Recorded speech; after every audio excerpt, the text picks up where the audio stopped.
Hi everyone, Andrew here. Welcome back to the channel. And today I'm going to be talking about what is, well, simply a good investment. So a good investment is when price is less than value. So price is not the same thing as value.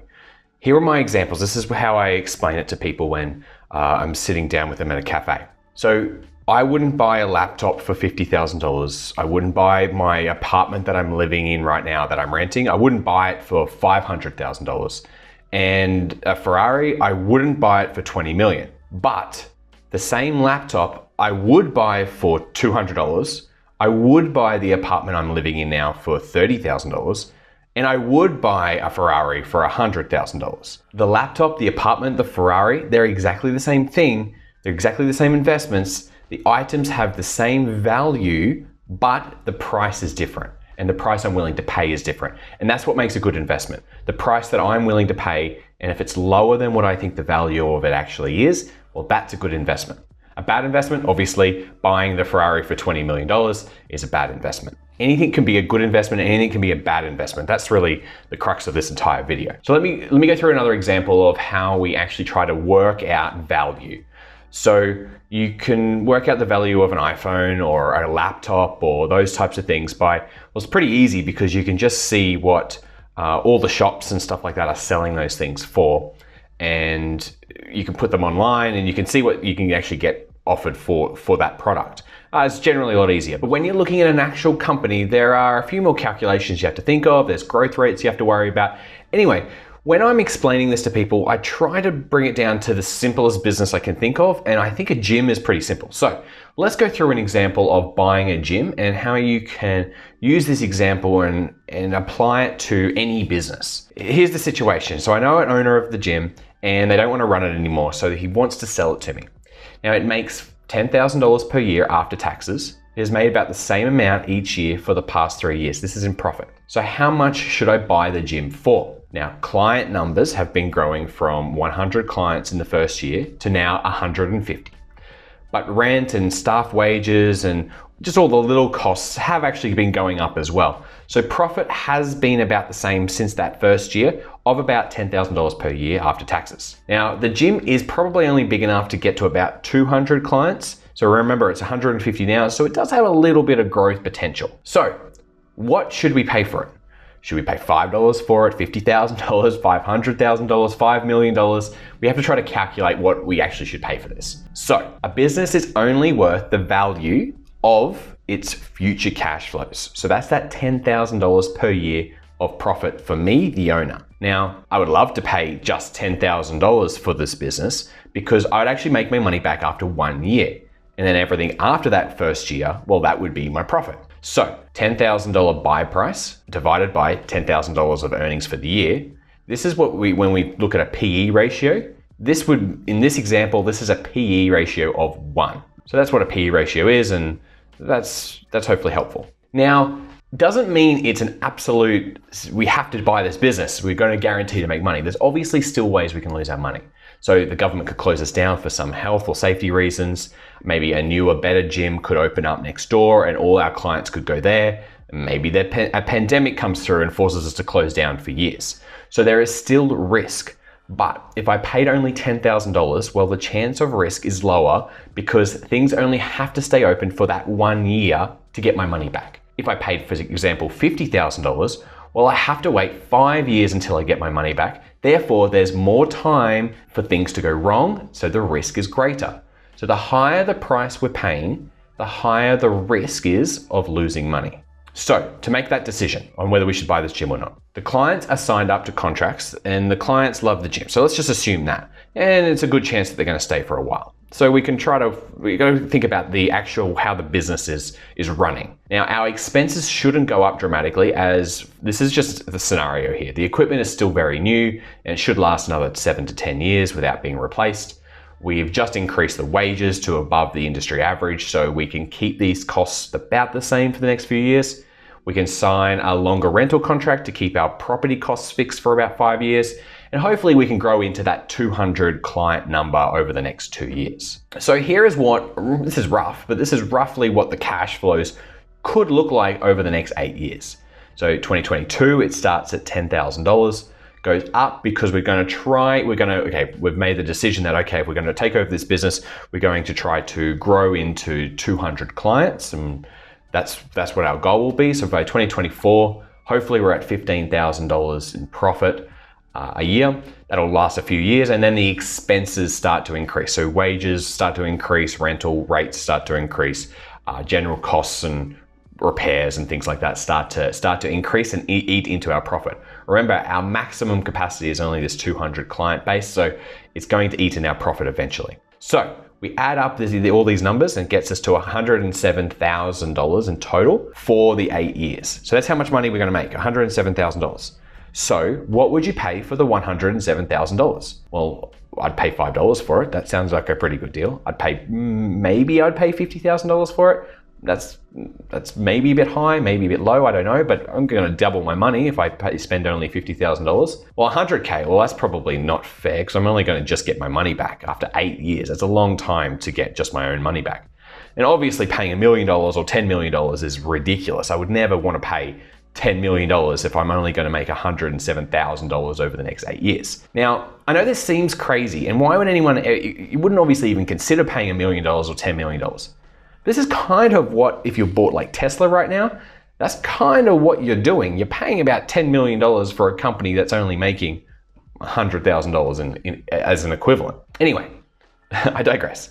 You might be able to sell the gym at the end of the 8 years as well. So it will need a lot of maintenance work. So you're just not going to get a good deal in 8 years time because, look, selling the gym, knowing that it's going to need about $50,000 spent on replacing gym equipment, well, this will hurt.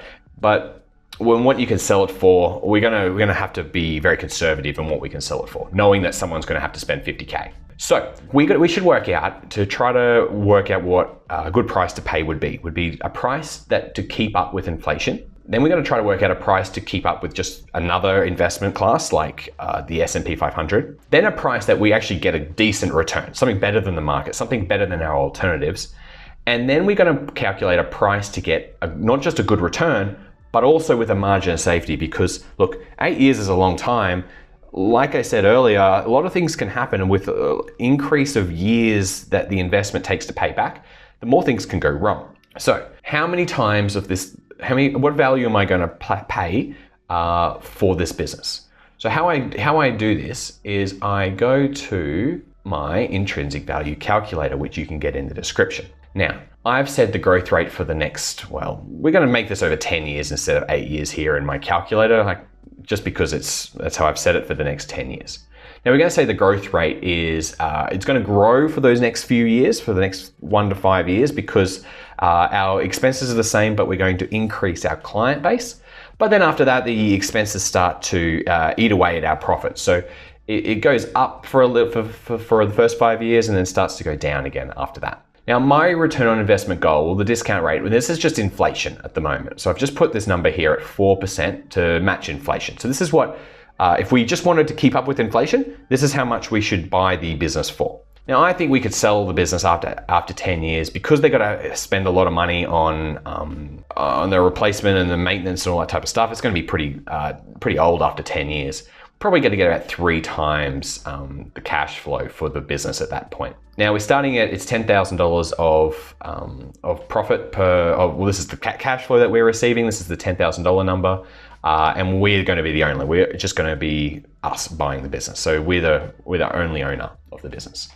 Now, over here on the right-hand side, I've got after all these numbers have been put in, and it tells us like how the free cash flow sort of totals up, and we've actually reducing it back to today's rate, because remember, we've got to take out the 4% per year.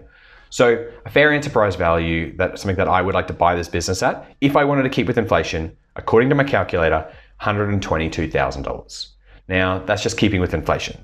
That's probably not a very good investment. So let's move our discount rate now up to keep up with the market and inflation. So that's about 10%. So to do that, so now the calculator will tell us that we should be buying this for, if we want to just keep up with the market, about $88,000. Now that's okay, but we might as well put it into the safer S&P 500 rather than having to actually run this business. So we want a pretty good return. So let's try to get 20% on our money. So now we're going to double what we could get out of the market. And so to do that, we'd have to pay about $56,000 for this business. Now, look, that would be what we'd actually want to go for. But again, like I said before, in this period of time, there are a lot of things that can happen. I bet a lot of people didn't expect what happened in 2020 to happen, and that's really messed up their calculations on when they're going to get their money back on an investment. So I want a margin of safety. I'm going to say, well, if we aim for something pretty high, like a 30% return on our money, well, if something goes wrong, we've got some buffer there that we still hopefully can get our 20%. That's why I put it at 30% to start. And it says I want to buy this business at around about $40,000. At $40,000, that's probably a pretty decent deal. It balances out some risk. It gives us probably a pretty good return. And we're going to beat the market. We're going to beat inflation, most likely in the most likely situation. So what makes then a bad investment? Well, we all have different ideas of what is valuable. Gold, for example, to me is useless. Now, I don't buy gold for anything and I don't need it for anything. But some people love gold jewelry. So to some people, gold is valuable. But how valuable? Well, I have no idea because it doesn't produce cash flows like our gym. I don't know how to accurately value it. It could be valued at $5 per ounce or $5,000 an ounce, and I have no idea. I have no idea which one of those it should be. Now, I think cryptocurrencies are very similar. They don't produce cash. Therefore, they are just extremely difficult to value. Investing to me is mathematics and logic. So when people say that crypto will be important in the future, or more people are talking about it, therefore it is getting more popular, well, to me, that isn't maths, that is psychology, and I don't know how to value psychological predictions. So would I pay $5 for Bitcoin? So this is a friend asked me this question just the other day. It's a very good question. And I said earlier in the video that anything could be a good investment. So paying $5 for Bitcoin sounds pretty good, but it just depends. It depends on what the market is telling me it's worth. See, if someone said, here is some Bitcoin for $5 each, and I could see that the market price right now is $1,000 for Bitcoin, well, yes, I would buy Bitcoin and then sell it immediately for $1,000, and that's a great investment, and I'd do that all day if I could. But I wouldn't buy this $5 Bitcoin if I could only sell it for $5. See, because I just don't want to hold it, because I have no idea what it's going to be worth, and I can't confidently say it will be better or worse in the future, because it's not producing any cash. Would I pay $5,000 for a bar of gold? Again, if the current market price for gold is $15,000, then I would buy and sell as much of it as I could. But if I could only sell it at the same price, say $5,000, then I wouldn't buy it, just like I wouldn't buy the Bitcoin, because I have no idea what it will be worth in the future. I don't have a clear and simple way to calculate the future value of my investment in these asset classes. But the gym, apartments like real estate and stuff like that, businesses, these things produce cash flow, so I can reasonably calculate a likely future value. Now, calculating value is really hard, and that's what I'm trying to do here on this channel. I'm trying to understand and calculate the value of things. Now, I like companies because I find it mathematically simple enough to calculate. I would also like real estate because it isn't that hard to calculate. Rent comes in, expenses go out, it's pretty simple. But unfortunately, the real estate markets are normally very efficient, so it's hard to find prices far less than their value. Not impossible, it's just really rare, and it takes a lot of work to find serious discounts in the real estate world. But because many stock market investors invest with emotions like fear and greed, there are just serious mispriced investment opportunities. In my opinion, there are more mispricing opportunities in the stock market than any of the other investment classes that I know of. I think it's because prices are quoted to us every day. So people see the prices going up and down every day. We don't see real estate prices of our apartment. We don't check on the prices on that every day, but for some reason people check their stock prices every hour or every 5 minutes, and that just changes people's emotions, and I think that's why we see mispriced investment opportunities in the stock market. That's just my theory. Now, I also like the stock market over, say, buying the gym, because if I buy the gym, well, it's going to take a lot of my time. I've got to run it, I've got to find staff if someone's sick or gets, or has to leave. Making sure everything is running smoothly is actually a lot of my time. And look, the stock market, those companies already have all the people in the right positions to run the company. So I can sit back and let them do the work for me. And I don't like gold or crypto, like I've said, because I don't find it mathematically simple to calculate fair value. So what I'm trying to find is I want to get big returns without taking any risk. Now that's the dream.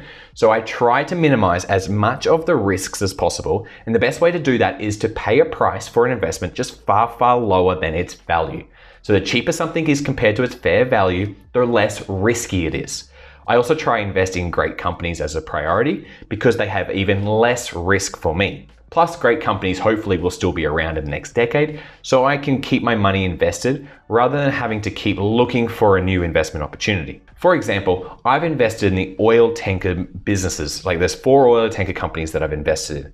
Now they're not great companies. Now before I decided that I really wanted to focus on great companies, I was just looking at companies that were just undervalued. So where I thought the price of the stock was not reflective of the value of the business. So I bought these oil tanker businesses as they're an okay company, maybe even not even a great company, but they were just really undervalued.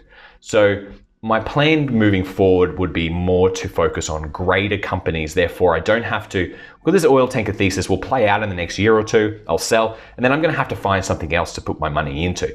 I'd much prefer to find great companies and then I don't have to look for a new opportunity, because I've already found the new opportunity and I just leave it in there. Okay, now let's sum all this up. So just remember, the price is what is most important.